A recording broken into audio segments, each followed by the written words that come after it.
UMT itu siapa? UMT Universitas Mputan Mputan Tular. Tular. Oh iya. Universitas Mputan Tular.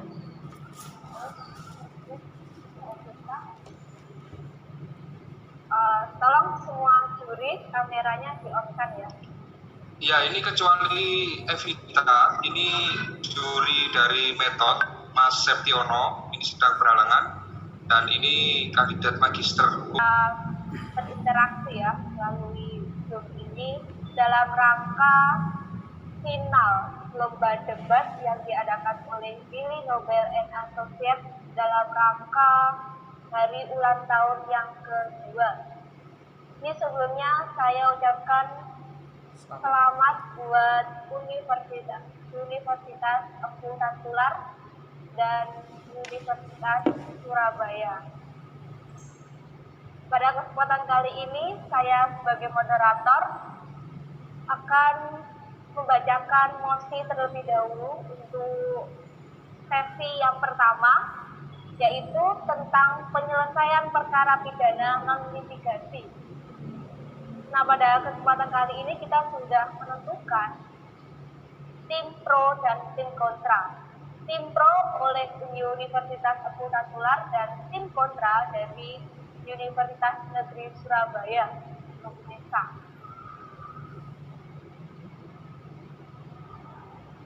Sebelumnya ini saya ucapkan selamat datang para juri, yaitu ada Bapak Ahmad Zadiri. Selamat pagi Bapak. Kemudian ada Bapak Billy, ini sebagai CEO kita. Selamat pagi Bapak. Selamat pagi, moderator. Ya, kemudian ada Kak Evita ini ya, belum bisa menyalakan kameranya. Ya, saya ucapkan selamat pagi buat Kak Evita. Selamat pagi moderator.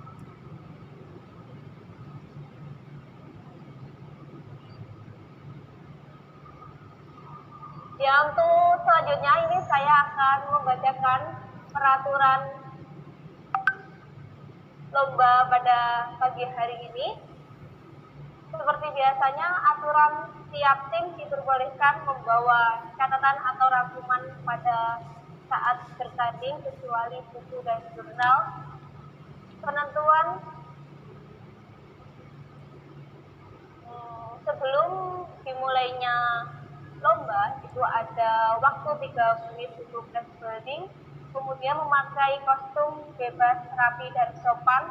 Satu tim berada di dalam satu frame Zoom meeting dengan pertimbangan untuk memudahkan komunikasi.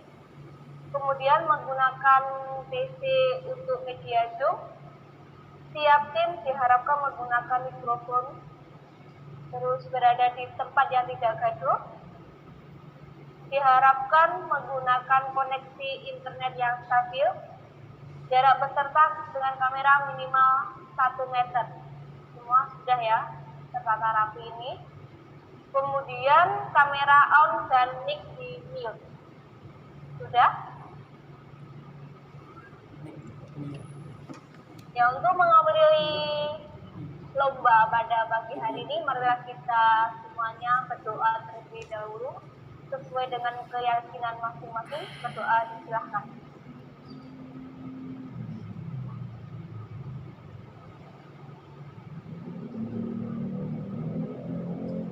Doa selesai. Untuk mengawali lomba pada pagi hari ini, terlebih dahulu kita case building selama 3 menit, disilahkan. Non is neganda, non differenda. Keadilan tidak dapat disangkal atau ditunda. Pidana berasal dari kata straf Belanda, yaitu suatu penderitaan yang dijatuhkan oleh negara kepada seseorang atau lebih sebagai akibat hukum atau sanksi perbuatan yang melanggar hukum. Jalur non-litigasi berarti menyelesaikan masalah di luar jalur pengadilan. Non-litigasi ini dikenal dengan penyelesaian sengketa alternatif. Penyelesaian perkara di luar pengadilan ini sudah diatur dalam perundangan. Artinya hal ini sudah sesuai dengan konstitusi. Banyaknya perkara pidana yang menumpuk, menunggu diselesaikan di pengadilan adalah permasalahan yang melatar belakangi adanya mosi ini. Undang-Undang Kehakiman PP 42 2013, Surat Edaran Kapolri SE 22 2921 19 Februari 21 dan Undang-Undang ITE 2008 19 2016. Terdapat beberapa cara menyelesaikan sengketa non litigasi, salah satunya melalui mediasi. Ketentuan mediasi diatur dalam Peraturan MARI Nomor 1 Tahun 2016 tentang prosedur mediasi di pengadilan, merupakan pengganti Peraturan MA Nomor 1 Tahun 2008 dan diatur dalam PP 42 Tahun 2013 tentang syarat dan tata cara pemberian bantuan hukum.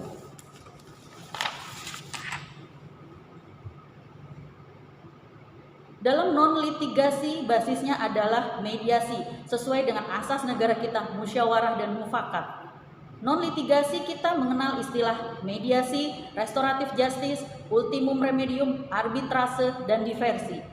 Dalam penyelesaian sengketa, proses mediasi wajib dilakukan terlebih dahulu apabila tidak melanggar ketentuan pasal 130 HIR dan 154 RBG yang mengakibatkan putusan batal demi hukum. Untuk mosi kali ini, kami membatasi perdebatan pidana non-litigasi. Untuk kasus non-litigasi dalam sistem peradilan pidana adalah kasus KDRT, sengketa pidana, kecelakaan lalu lintas, dan pencemaran nama baik. Proses diversi dalam peradilan pidana anak, dalam Undang-Undang SPPA dikenal adanya diversi, yaitu pengalihan penyelesaian perkara anak dari proses peradilan pidana ke proses di luar peradilan pidana. Diversi ini diatur dalam pasal 6 sampai dengan pasal 15 Undang-Undang SPPA. Proses diversi dilakukan melalui musyawarah dengan melibatkan anak dan orang tuanya dan walinya dan pembimbing kemasyarakatan dan pekerja profesional berdasarkan pendekatan keadilan restoratif. Adapun tindak pidana yang masih dimungkinkan diselesaikan dengan cara damai atau kekeluargaan adalah tindak pidana yang termasuk delik aduan seperti pencemaran nama baik, penghinaan, perzinahan, pencurian, penggelapan dalam keluarga, dan delik aturan lainnya. Sistem hukum pidana yaitu penal, sistem KUHP, dan non-penal pidana adat. Dasar pemikiran yang mengkonsepkan dasar pemikiran non-penal ini adalah Peter Hernobles. Restoratif justice sebagai keadilan restoratif dan istilah alternatif dispute resolution sebagai alternatif penyelesaian sengketa. Keadilan restoratif diatur dalam pasal 1 angka 6 Undang-Undang tahun 11 2012 tentang sistem peradilan anak berbunyi, keadilan restoratif adalah penyelesaian perkara tindak pidana yang melibatkan pelaku, korban, keluarga, dan pihak lain yang terkait untuk bersama-sama mencari penyelesaian yang adil dan dengan menekankan pemulihan kembali pada keadaan semula dan bukan pembalasan. Di dalam penjelasan umum Undang-Undang SPA dijelaskan bahwa restoratif merupakan suatu proses diversi. Sudah? Ini waktunya? Oh, baik, terima kasih. Ini lanjut dari Universitas Negeri Surabaya Unesa. Untuk tim pro 5 menit dimulai ketika Anda berbicara, disilahkan. Cek apakah suara saya tadi Dengar. akan saya mulai dalam 3, 2, 1. Assalamualaikum warahmatullahi wabarakatuh. Salam Swastiastu, Namo Buddhaya, salam kebajikan. Perkenalkan, nama saya Rizka Rahmawati. Di sini saya sebagai pembicara satu akan mengupas mosi kali ini agar dapat dijadikan landasan dalam perdebatan kali ini. Baik, yang pertama saya akan menjelaskan terlebih dahulu definisi dari perkara pidana, yaitu usaha untuk memperoleh keadilan dan juga perlindungan hukum yang ditetapkan pada undang-undang.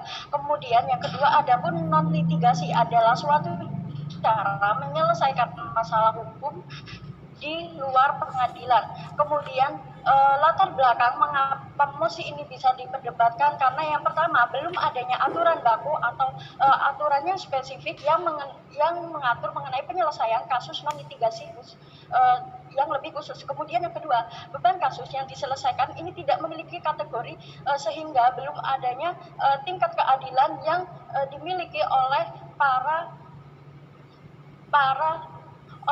pelaku kepada para. Kemudian yang ketiga, adanya banyaknya kasus dalam pandangan masyarakat yang harus diselesaikan secara litigasi atau hukum. Nah ini tapi malah berakhir damai lewat jalur non litigasi. Kemudian tim pro selalu mengatakan bahwasanya non litigasi telah diberlakukan dalam hukum, tetapi mereka tidak mempertimbangkan bahwasanya hukum ini juga berdampak pada masyarakat maupun negara dan di hukum itu sendiri.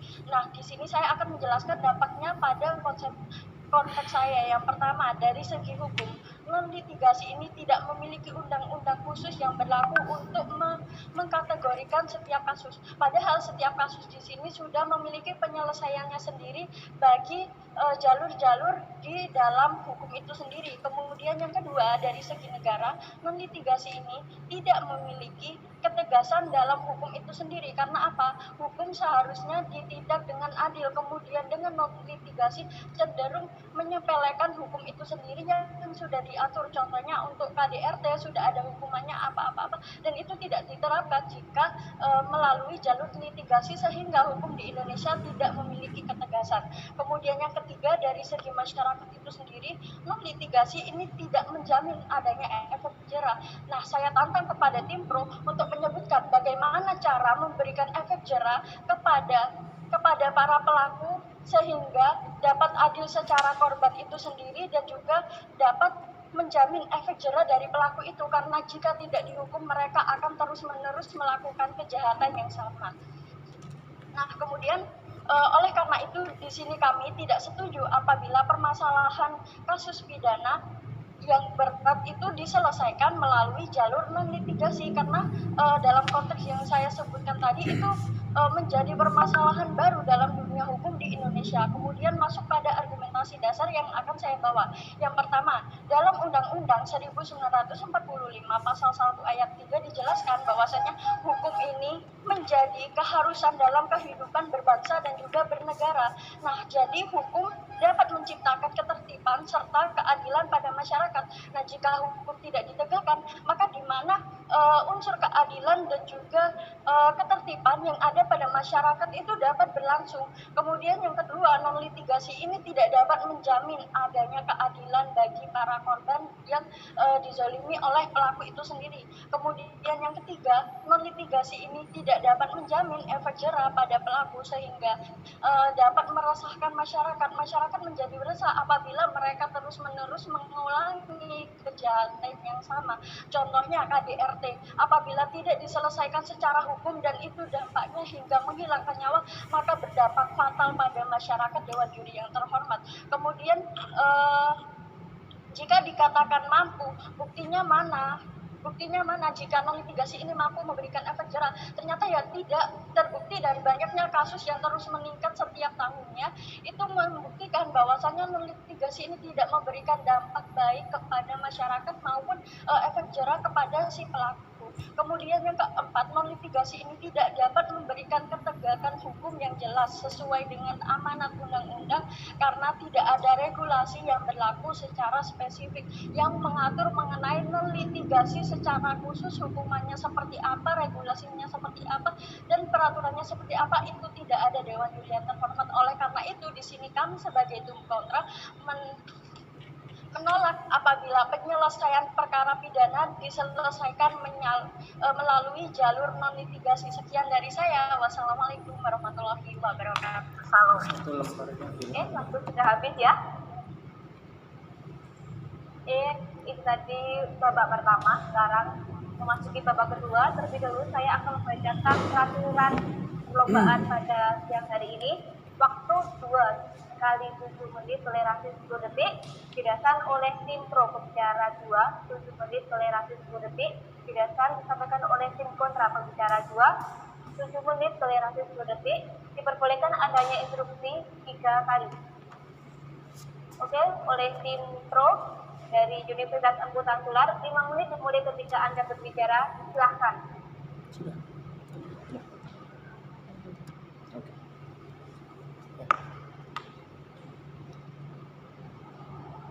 Leg pros picit non res picit. Hukum melihat ke depan, bukan melihat ke belakang.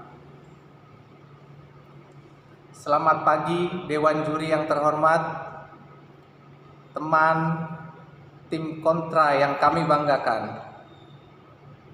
Salam sejahtera bagi kita semua. Saya dari pembicara tim pro, pembicara kedua akan menyampaikan argumentasi untuk membentuk argumentasi konstruksi yang lebih baik dari tim kami. Tapi sebelum kami masuk kepada argumentasi kami ingin mengkritisi beberapa argumentasi dari tim kontra. Tadi saya mencatat bahwa tim kontra menantang kami bagaimana membuat efek jera terhadap perkara pidana. Tim kontra di sini tidak menyebutkan perkara pidana yang mana untuk membuat efek jera yang mana, tidak disebutkan dengan jelas karena banyak sekali perkara pidana jika kita mengklasifikasikan. Kembali kepada argumentasi kami bahwa mosi pada kali ini adalah jelas bahwa penyelesaian perkara pidana non litigasi, artinya perkara pidana yang dilakukan secara non litigasi. Sayang sekali tim kontra tidak menggunakan mosi ini dengan baik, karena kami melihat tim kontra cukup anggun bertiga, tapi sayang pemikirannya adalah teori pembalasan karena mengarahkan kepada kami pidana haruslah dengan efek jera. Sayang sekali di sini tidak dimanfaatkan dengan baik karena jelas perkara pidana dapat dilakukan secara non litigasi dan hal tersebut sesuai dengan norma masyarakat, norma yang sudah ada, norma yang diterima bahwa non litigasi itu boleh dan berakar pada peradilan perdata, di mana setiap perkara-perkara pidana dapat dilakukan non litigasi. Apakah tim kontra tadi tidak mendengar bahwa non litigasi adalah perkara-perkara pidana yang dilakukan sebelum dan bisa diselesaikan sebelum masa persidangan.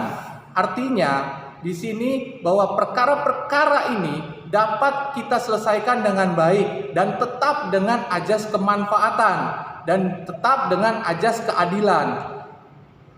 Bagi kami perkara non litigasi banyak sekali, dari perkara-perkara haki, dari perkara-perkara peradilan anak, bahkan sampai perkara-perkara yang besar kami akan tunjukkan nanti.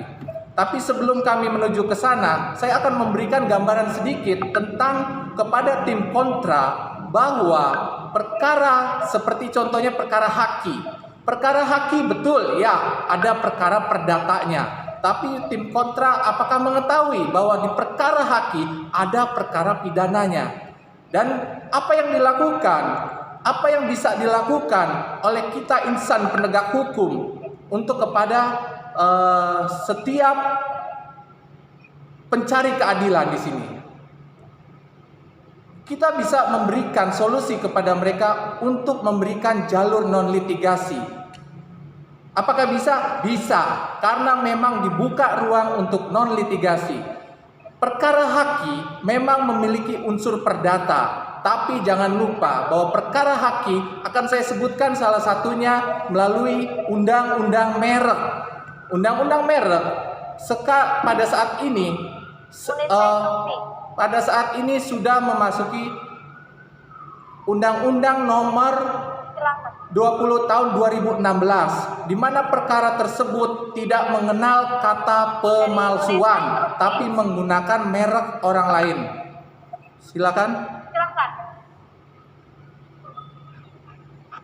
Ya baik, mereka seakan-akan mengagung-agungkan jalur non litigasi. Sekarang saya tanya kembali, bagaimana ketika kita memutus peningkatan daripada kriminalitas kita, baik itu KDRT dan lain sebagainya, bagaimana cara menurunkan apabila non litigasi ini di sini tidak memberikan efek jerah kepada para pelaku, sehingga mereka memiliki kemungkinan untuk mengulang kembali kekerasan tersebut.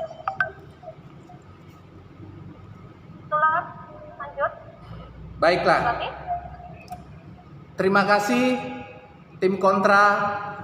Pembicara kedua, Anda menanyakan tentang pidana KDRT. Kami meyakini di sini bahwa tim kontra tidak memahami betul apa non litigasi dan perkara-perkara yang dapat dinon litigasikan. Kenapa? Karena KDRT adalah salah satu perkara yang dapat dinon litigasikan. Kembali, pembicara pertama kami sudah menjelaskan bahwa perkara-perkara dapat dinon litigasikan. Tapi sayang sekali saya melihat bahwa pembicara kedua dari tim kontra tidak memahami betul apa perkara-perkara yang dapat dinon litigasikan dan bagaimana caranya. Melanjutkan argumentasi tim kami, di sini kami melanjutkan bahwa perkara haki ada perkara pidananya, di mana diatur di dalam undang-undang seperti contohnya undang-undang merek nomor 16 tahun 2016, nomor 20 tahun 2016, di mana perkara haki tidak mengenal namanya pemalsuan, tapi menggunakan merek orang lain. Artinya, di mana undang-undang ini berdelik aduan, di mana bisa dapat dinon litigasikan. Jadi, saya yakin di sini bahwa pembicara kedua dari tim kontra sangat tidak mengerti perkara-perkara apa saja yang bisa dinon litigasikan. Dan saya yakin bahwa ke depan, ke pembicara-pembicara selanjutnya, tim kontra akan menekankan efek jerah dan teori pembalasan. Mohon maaf, kami di sini menawarkan solusi untuk memberikan yang terbaik. Terima kasih. Akhir kata saya akan memberikan sedikit kata-kata bahwa kita sebagai insan hukum yang berintegritas, wajibnya kita menegakkan keadilan dan melihat ajas kemanfaatan. Terima kasih. Waktu habis. Oke. Buat tuntutan keluar, terima kasih disampaikan. Lanjut untuk tim kontra dari UNESA, 7 menit dimulai ketika Anda berbicara. Silahkan. Baik, apakah suara saya terdengar dengan jelas? Jelas. Baik, bismillahirrahmanirrahim. Assalamualaikum warahmatullahi wabarakatuh. Shalom, Om Swastiastu, Namo Buddhaya, salam kebajikan. Saya perkenalkan, nama saya Ilawati Azizah sebagai pembicara kedua pada musim kesempatan kita kali ini, yaitu mengenai penyelesaian perkara pidana secara non litigasi. Baik, sebelum saya menyampaikan argumentasi dan juga meluruskan kembali pola pikir yang sudah salah dibangun oleh lawan kami akan membedah terlebih dahulu argumentasi yang sudah tidak kedengaran suaranya. Mohon maaf, suaranya kecil ya, tidak terdengar. Oke, sudah jelas? Ya. Oke. Saya akan membedah terlebih dahulu argumentasi yang sudah dipaparkan oleh pembicara dari tim lawan kami. Mereka mengatakan bahwa perkara pidana yang menumpuk. Mereka meyakini bahwa perkara pidana di Indonesia memang sangat banyak. Artinya untuk menurunkan tingkat kriminalitas, menurunkan mereka-mereka yang melanggar aturan hukum, maka perlu ditegakkan hukum itu sendiri. Ketika semua aturan itu diselesaikan melalui mediasi atau melalui musyawarah, maka tidak menutup kemungkinan bahwa mereka merasa bahwa mereka telah dimaafkan dan telah dibebaskan dari hukum, sehingga mereka memiliki kemungkinan untuk melakukan kejahatan itu kembali. Lalu yang kedua yang ingin kita bantah daripada tim kontra, mereka memberikan batasan tentang KDRT, pencemaran nama baik dan juga perzinahan. Namun kita ketahui bersama bahwa bahwa kasus KDRT itu sendiri pada data Kementerian PPA atau Pemberdayaan Perempuan dan Perlindungan Anak sepanjang tahun 2020 saja terdapat 1.237 kasus. Artinya masih banyak sekali kasus-kasus yang terjadi terkait KDRT ini sendiri. Bagaimana mereka meyakini dengan adanya mediasi itu dapat menurunkan banyaknya kasus-kasus KDRT? Tolong di-mute ya teman-teman. Oke. Bagaimana mungkin mereka meyakini bahwa kasus ini akan menurun ketika tidak memiliki efek jerah pada para pelaku, sehingga kami meyakini bahwa kasus ini akan semakin meningkat setiap tahun apabila memang tidak tegakkan hukum yang berlaku sebagaimana pada pasal yang berlaku. Lalu mereka mengatakan bahwa Interupsi. kami terlalu fokus kepada teori pembalasan. Nah, sepertinya tim lawan tidak mengetahui fungsi dan tujuan daripada hukum itu sendiri adalah memperbaiki orang-orang yang sudah melakukan kejahatan agar tidak mengulangi kejahatannya lagi. Otomatis apa? Otomatis mereka harus diberikan efek jerah. Ketika mereka tidak diberikan efek jerah, maka pasti akan melakukan tindakan kejahatan lagi. Silakan instruksi. Ya, tim kontra, apa yang saudara sampaikan itu adalah opini saudara sendiri. Di mute Pak, di mute. Di mute itu Mas ya. Mute. Masih di mute. Sini.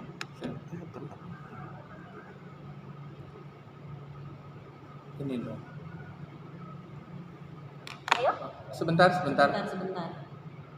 masih di mute. Iya. Masih di mute Pak. Silakan Udah, biar. buka dulu.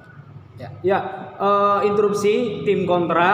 Dari pemaparan saudara itu opini saudara sendiri, bukan dari argumen yang saudara bangun. Faktanya Anda tidak menyampaikan informasi fakta secara statistik.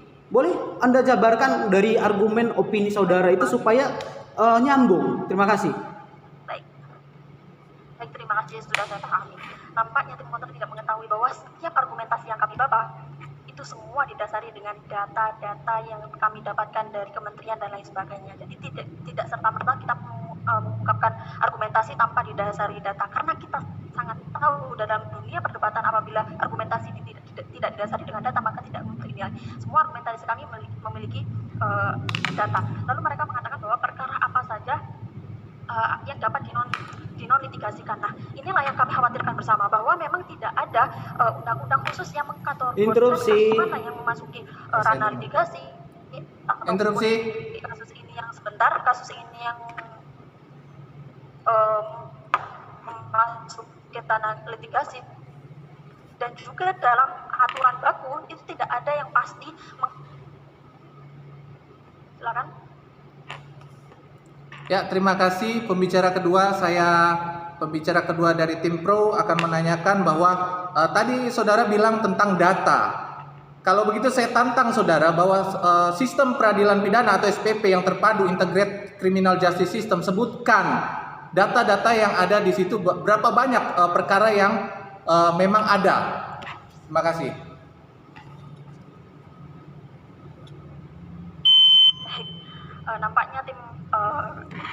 Nampaknya tim lawan kami tidak mengetahui betul alur perdebatan kita kali ini ya Bapak Ibu.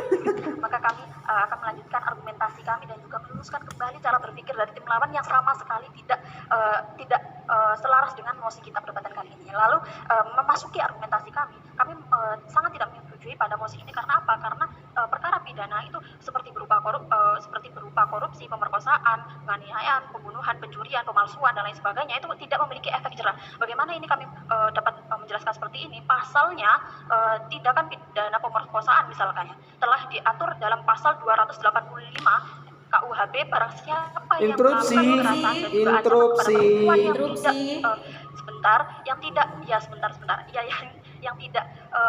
yang tidak bukan istrinya tapi memaksanya untuk melakukan persetubuhan, maka dalam hukumnya mereka memiliki atau dijerat dengan pasal-pasal yang berlaku dengan selama-lamanya berada di penjara sekitar 12 tahun. Ketika kasus ini diselesaikan kasus ini diselesaikan dengan mediasi yang diagung-agungkan oleh putra, bagaimana mungkin mereka bisa mendapatkan efek jerah?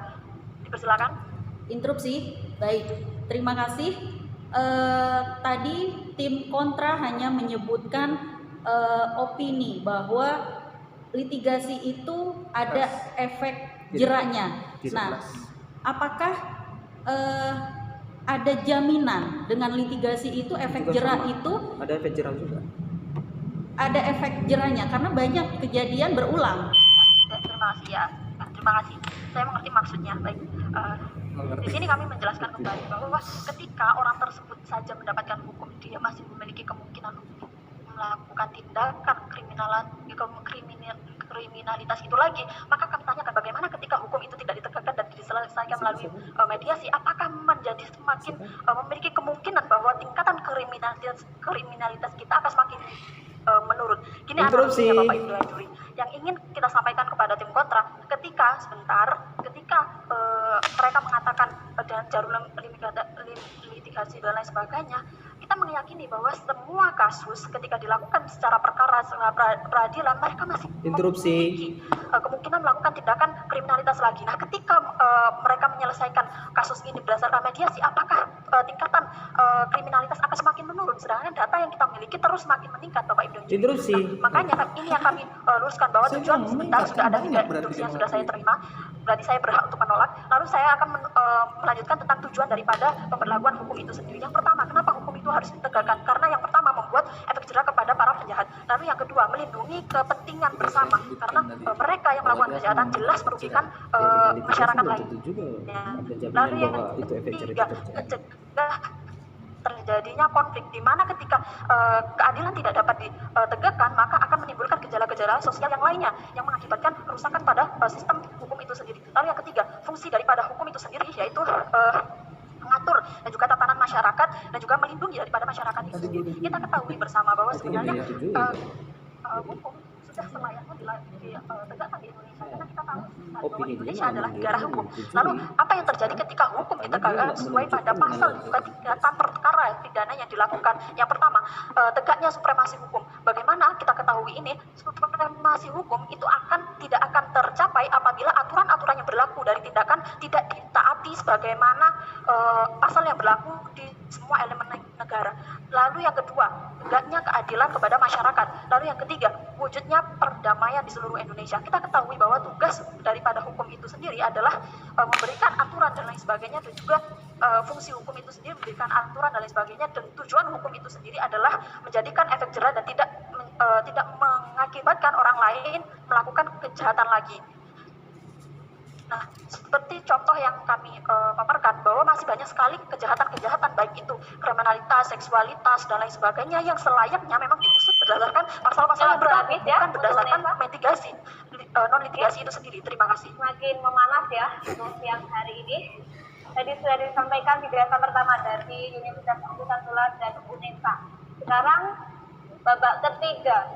Sebelumnya saya akan membacakan peraturannya terlebih dahulu. Waktu 2 kali 7 menit, toleransi 10 detik. Berdasarkan disampaikan oleh tim pro. Pembicara 2, 7 menit, toleransi 10 detik. Berdasarkan oleh tim kontra. Pembicara 2, 7 menit, toleransi 10 detik. Dan diperbolehkan adanya instruksi. Maaf ya, instruksi diperbolehkan hanya 3 kali. Kalau tim lawan tidak memperbolehkan, instruksi cuma 3 kali saja. Oke, lanjut untuk tim pro dari Universitas Andalas Jakarta. 7 menit dimulai ketika Anda berbicara, silahkan. Lex semper David Redium. Hukum selalu memberi obat. Momen lex precium teria. Undang-undang harus memberi peringatan dahulu sebelum merealisasikan ancaman yang terkandung di dalamnya. Assalamualaikum warahmatullahi wabarakatuh. Salam sejahtera, shalom, Om Swastiastu, Namo Buddhaya, salam hebat, salam debat. Izinkan kami, saya pembicara 3 Robert Simanungkalit, meneruskan konstruktif argumentasi kami terkait mosi pada pagi hari ini. Sangat jelas dibangun dari pembukaan argumen kami sampai kepada pembicara ketiga. Perlu kita pahami secara terminologi supaya kita bisa metodologi pikiran kita terhadap mosi apa yang kita perdebatkan. Oke, kami mengajak milestone, sebenarnya dari mana sih hukum pidana ini ada di negara ini? Oke, kita mulai dari penjelasan Lembaran Negara Republik Indonesia tahun 1981 nomor 76, yaitu terkait hukum acara pidana atau litigasi. Sebelum undang-undang ini dikenal, yaitu Reglamen Indonesia yang diperbaharui atau kita kenal dengan RIP, ada proses yang berubah sehingga RIP itu tidak kita pergunakan. Apa sehingga RIP itu dicabut? Yaitu tidak mengakomodir hak asasi manusia. Tanda kutip itu litigasi.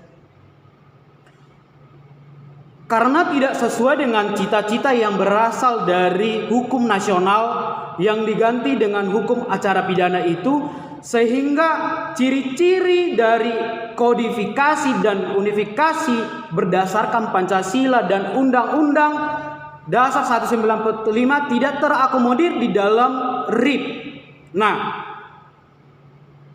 kemudian diperjelas sesuai dengan GBHN TAP MPR Republik Indonesia nomor 4 MPR tahun 1978 untuk mencapai tujuan pembangunan negara, yaitu wawasan Nusantara, yang di dalam bidang hukum menyatakan bahwa arti hukum nasional itu mengabdi kepada satu kepentingan nasional, sehingga dirumuskanlah itu di dalam kitab hukum yang kita kenal sekarang KUHP.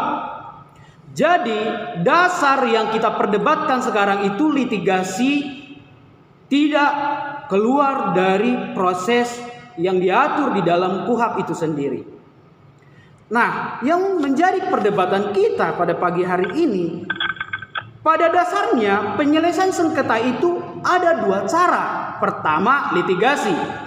Kedua, seiring berjalannya peradaban manusia itu, penyelesaian sengketa itu di dalam pengadilan itu tidak menjadi penyelesaian yang win-win solution. Oke, silakan. Prof. Baik, berhenti berbelit-belit ya. Langsung saja kepada intinya, bagaimana mereka meyakini dan menjamin bagaimana kasus kriminalisasi bisa berhenti ketika jalur yang diambil adalah jalur mediasi. Kami sudah mengetahui arah apa yang sampaikan saudara. Kami melanjutkan sekalian menjawab. Kenapa kami mencoba mengarahkan milestone dari mana dasar hukum pidana itu? Kita mempelajari hukum itu harus dari point of view yang luas, supaya kita mengetahui perkara pidana itu kita terbuka dalam objek litigasi atau non litigasi. Itu yang perlu kami pertegas. Kenapa kita tidak selalu mengutamakan penyelesaian perkara litigasi itu dengan menghadapkan pengadilan? Ada dua hal yang perlu yang kami sampaikan pada perdebatan ini. Pertama, dissatisfaction ketidakpuasan baik terhadap korban maupun pelaku. Anda tidak bisa menggaranti melalui putusan pengadilan bahwa putusan pengadilan itu memberikan kepuasan kepada korban. Anda tidak menyatakan itu dalam argumen saudara di dalam pembicara kedua. Kedua, persoalan satisfaksi complicate, persoalan ilmiah syarat substansi ilmiah di dalam putusan litigasi. Karena runutan birokrasi struktural litigasi ini mempersulit putusan penyelesaian perkara itu. Silakan. Baik, hukum kita adalah menuntut keadilan. Nah, bagaimana ketika kasus KDRT diselesaikan dengan mediasi? Maka bagaimana mereka yang sebagai korban? Apakah mereka merasakan keadilan di sini ketika kasus tersebut diusut berdasarkan mediasi? Sedangkan di sini mereka sebagai korban, baik itu kasus pemerkosaan dan lain sebagainya. Oke, kami mengerti arah pernyataan saudara. Kami lanjutkan dan menjawab. Kasus yang Anda sampaikan itu tidak bisa mewakili semua perkara pidana di Indonesia ini. Kalau kita berbicara kepada ajas hukum di Indonesia ini adalah civil law. Di luar negeri kita kenal common law. Nah, kenapa kita civil law? Kita berdasarkan hukum yang ada di Indonesia ini. Nah, kembali lagi kepada kasus yang tidak bisa mewakili perkara pidana di Indonesia ini, kami akan menjawab, kenapa kita mengarah kepada penyelesaian perkara pidana dengan litigasi, bukan hanya kepada litigasi. Kami akan menjawab, ada mitigasi resiko yang diukur dan terukur ketika kita mengacu kepada penyelesaian non litigasi. Pertama, efektif dan efisien. Karena runutan penyelesaian perkara melalui pidana ini membutuhkan waktu, biaya, dan jarak yang harus terukur. Makanya opsi litigasi ini kita upayakan. Kedua, Dari Hutan Tular, UNESA interupsi. silakan. Silakan. Rizka. Baik, dari tadi Anda menyebutkan tentang keadilan, tetapi Anda tidak bisa memberikan solusi yang adil bagaimana cara memberikan efek jerah kepada pelaku, dan pertanyaan itu sampai terakhir ini tidak mampu dijawab oleh tim. Oke, kami sudah mengerti arah pernyataan saudara. Ajas yang Anda pertanyakan itu 3 pilar di dalam hukum itu. Ajas keadilan, kemanfaatan, dan kepastian hukum. Keadilan, tidak ada yang menggaranti bahwa keadilan itu tercapai dengan litigasi. Anda menafikan bahwa dengan litigasi tidak tercapai keadilan. Itu opini saudara. Nyatanya dalam proses penyelesaian non litigasi dari asal muasal founding father negara ini mengutamakan musyawarah untuk mufakat. Itu adalah proses non litigasi. Kenapa kita berbicara dan mempelajari hukum itu? Supaya wawasan kita luas dalam menyelesaikan perkara pidana. Tidak muluk-muluk harus melalui proses putusan pengadilan. Karena tadi kami sudah menggarisbawahi momen lex priacum teria, diberikan peringatan sebelum ancaman yang terkandung di dalamnya. Artinya terbuka sangat luas kepada baik korban maupun pelaku melakukan proses non litigasi. Nah, kami lanjutkan argumen kami. Ya sudah ya untuk dari Universitas Hutan Tular. Kita lanjut dari tim kontra dari Universitas Negeri Surabaya Tunesa B. 7 menit dimulai ketika Anda berbicara, silahkan. Apakah suara saya sudah dengar jelas? Dia yang muter-muter. Dengar dengan jelas. Baik, debat akan mulai dalam hitungan 3, 2, 1. Bismillahirrahmanirrahim. Assalamualaikum warahmatullahi wabarakatuh. Salam sejahtera untuk kita semua. Shalom, Om Swastiastu, Namo Buddhaya, salam kebajikan. Dewan juri yang terhormat dan tim pro yang saya izinkan saya memperkenalkan diri terlebih dahulu. Perkenalkan saya, para peserta khidmat selaku pembicara ketiga dari tim kontra dengan mosi perdebatan kali ini. Penyelesaian perkara non litigasi. Dewan juri yang terhormat belum memasuki pada argumentasi saya untuk penguatan kembali argumentasi telah dibangun oleh pembicara 1, 2 dan mempertegas kembali di pembicara ketiga kami, maka kami akan tidak terlebih dahulu apa yang telah disampaikan oleh tim pro Dewan juri yang terhormat. Pertama, mereka tidak memberikan solusi dan mereka terlalu bersikup dalam menjelaskan perkara penyelesaian perkara pidana non litigasi. Seharusnya mereka sebagai tim pro menjelaskan tentang pentingnya penyelesaian perkara pidana non litigasi. Namun mereka gagal menjelaskan itu semua, dan ketika kita menuntut solusi yang seharusnya dibangun oleh pembicara 1, 2 dan 3, mereka gagal memberikan jawaban untuk tim kontra, maka 1-0 untuk tim kontra. Selanjutnya Dewan Juri mereka menjelaskan bahwa pembicara 1 mengajukan soal KDRT, lalu pembicara 2 soal ITE, dan yang ketiga ini malah melenceng dari topik pembahasan yang telah dibangun oleh pembicara 1, 2, 3. Maka di sini letak korelasi antara pembicara 1, 2, 3 dari tim kontra tidak dapat kami perdebatkan Dewan Juri yang terhormat. Selanjutnya Dewan Juri yang terhormat memaksud argumentasi dasar kami bahwa di sini yang dimaksud oleh perkara pidana adalah usaha untuk memperoleh perlindungan hukum seperti yang sudah dijelaskan oleh pembicara pertama kami. Maka di sini yang perlu kami kaji adalah dari 3 aspek juridis, aspek negara dan aspek untuk masyarakat. Memasuki dari aspek juridis sebagai landasan kami untuk membangun argumentasi kami sudah menjelaskan dari pembicara 1 dan 2 kami bahwa non litigasi ini tidak memenuhi undang-undang yang berlaku yang satu. Maka karena belum adanya regulasi dan aturan hukum mengenai penyelesaian kasus non litigasi ini, maka pemerintah harusnya mengklasifikasikan apa saja kasus perkara pidana yang masuk ke dalam non litigasi dan bagaimana mekanisme baku untuk menyelesaikan ini. Interupsi. Lalu Dewan Juri yang terhormat, bagaimana kasus sih dengan yang disesuaikan dengan Interupsi. mitigasi ini menjamin keadilan untuk pelaku. Dan di sini seharusnya tim pro memberikan jawaban yang tepat, tapi mereka tidak memberikan jawaban yang tepat. Silakan Interupsi. diterima. Ya, penjelasan saudara itu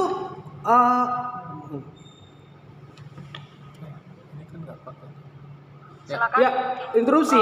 Penjelasan saudara itu tidak menggambarkan saudara itu memiliki literatur yang luas. Anda mempertanyakan undang-undang terhadap non-litigasi. Sudah banyak kita temukan regulasi, ajas-ajas yang mendukung kepada non-litigasi. Nah, kalau bertanya tentang ultimatum remedium, kita berjelas kepada ultimatum remedium. Dan terima kasih waktunya sudah saya terima. Jadi begini rekan berpikirku dari tim pro, Bapak dan Ibu yang saya hormati, bahwa ini kami akan diselesaikan dengan jalur non-litigasi. Tapi kami itu meragukan bagaimana jaminannya kepada korban atau pelaku tentang keadilannya tersebut. Terima kasih. Selanjutnya dari aspek yang kedua, dari aspek bernegara, kita tahu bersama di ideologi kita pada sila kelima tentang keadilan sosial bagi seluruh rakyat Indonesia.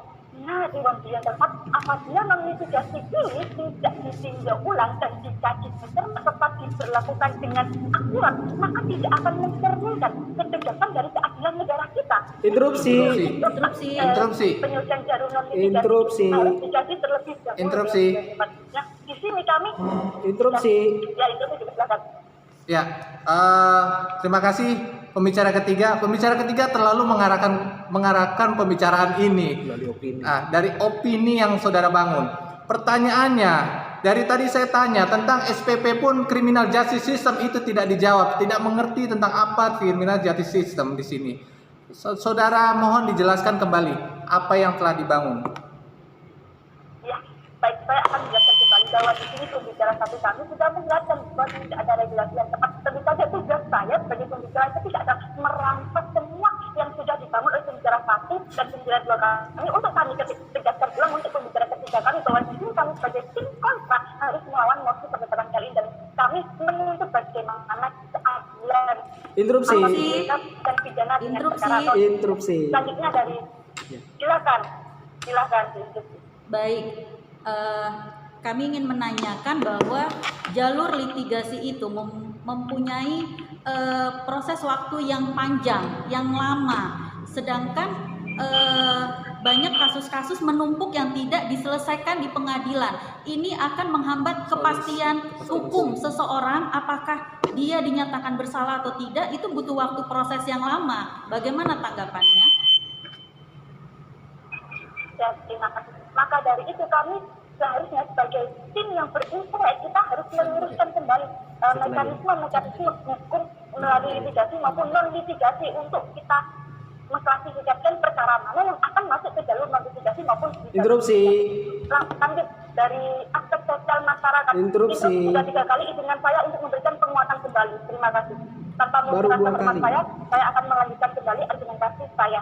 Dan lanjut dari aspek yang ketiga, dari aspek sosial dan bermasyarakat, kita tahu bersama bahwa banyaknya kasus dari pandangan masyarakat yang harus diselesaikan secara litigasi, namun malah tidak melalui jalur non litigasi seperti data yang sudah di Interupsi baru 2 kali, saudara. PPA tahun 2020 sekitar 1.237 kasus KDRT ataupun pemerkosaan yang dilakukan di negara Indonesia.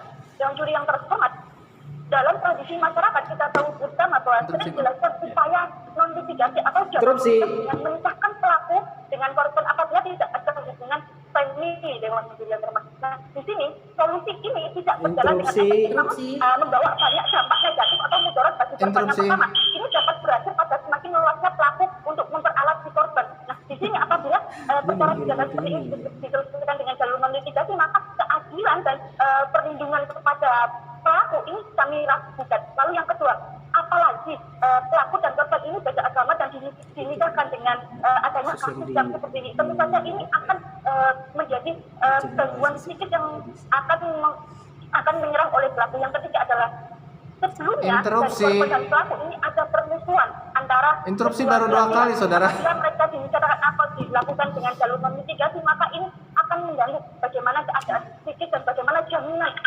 keadilan bagi si korban. Lalu ini akan membawa dampak yang pertama adalah tidak dapat memberikan rasa jerah pada pelaku tentu saja apabila ini tidak diberikan dengan jalur mitigasi ini tidak akan memberikan rasa jerah. Nah, tidak ada yang menjamin akankah pelaku tersebut mengulangi perbuatannya lagi atau tidak.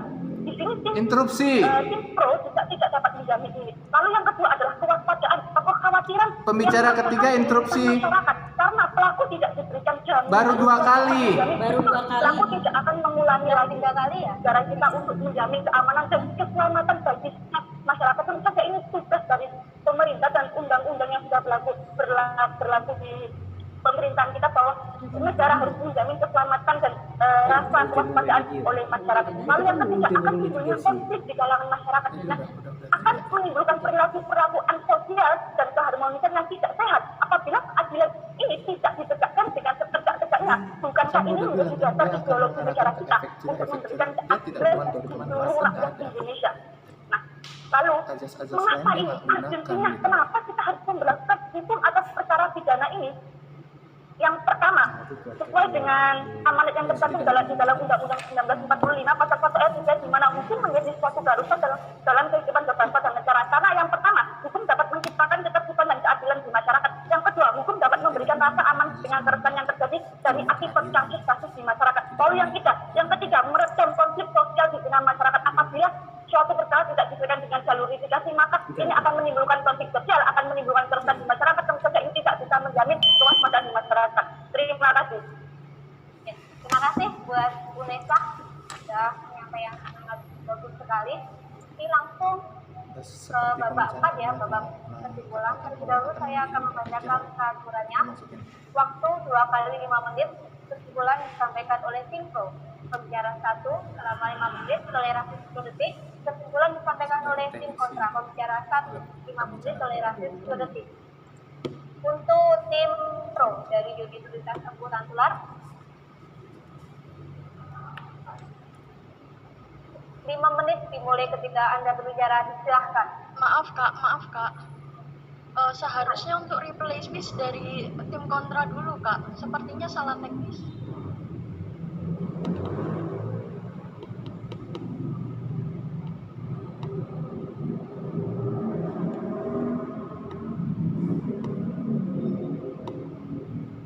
Ya, tapi moderator ini dari tim pro terlebih dahulu